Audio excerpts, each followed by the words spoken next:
This cop picks up right when Terrifier 2 ended, sees Art's body, calls for backup, but then the body comes to life and grabs him from behind. Victoria is seen eating somebody right in the cell after giving birth to the head.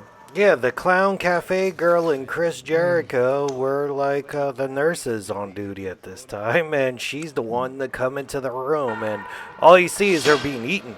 And then his body goes to the insane asylum to meet up with his newly born head. Victoria's that strong to pick him off the ground by his mouth, this former AEW world champion. And then they both sort of rip him apart. This only makes sense that it happens on the Halloween night. Because what? His head attaches back to his body. He must have like a year-round bus pass because Art loves taking the bus in this one, dude. He rode the bus like 3 times. And it only makes sense for Halloween night too, because how the hell else other people gonna be like, what the fuck is that? They must be going to a Halloween party or something like that. They actually found an Art the Clown cosplayer on the same bus, and then the next scene, Art has like his new fresh threads. You're like, oh, all right, cool. You unlove that guy and got some new clothes. Victoria and Art go to a safe house, and then she does her Bob from SLC Punk impression.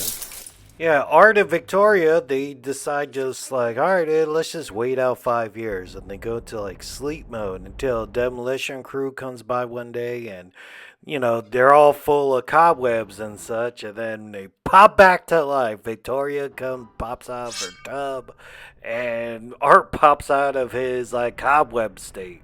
Man, his friend got it way easier than he did because he had a box cutter on him. And let's just say, he got peeled like a potato, but sort of like from the scalp down the middle.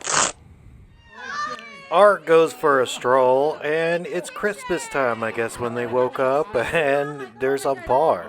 And these two girls are like the luckiest two females in this whole franchise, because they just bump into Art real quick, like leaving the bar, and they lived. They actually saw Art and lived to talk about it. But I guess Art was walking by and just went like, hey, dude, what's going on inside this bar? And the Santa was being friendly and buying him drinks and everything. And I think he was probably like, oh, this guy's a circus performer, or maybe he's like special needs or something like that. So he's like, yeah, sure. And he like made friends with him a little bit. But Art gets up to a point, I guess this is why he doesn't make friends, you know? He pees on him. Then it's like, get the hell out of here. But then you go, man, he brings out a gun. You're like, why, dude? I did not like that Terrifier 1, but I guess it makes sense in this setting. He takes the Santa outfit, puts it on, and then he makes this, like, nitrogen extinguisher or something like that, freezes this dude, and then picks him apart with a hammer. Jonathan at the college has a roommate who has a really fine sort of true crime podcaster girlfriend who's very obnoxious. Like, oh man, I want you on my podcast. I think she's crazy. Sienna should be in jail. So as an audience, we hate her. And now you're like, well, yeah, Art's gonna deal with her. And I gotta say, this is the Allie's bedroom of this movie. The guy almost gets even worse. Like, he tries to walk, his leg falls off, and it's something to do with a bug. Like, you remember the first one where the girl got split in half? This time it happens to a guy with a chainsaw. He did some funny stuff too, like smelled the foot and thought it was gross and put sunglasses on the girl.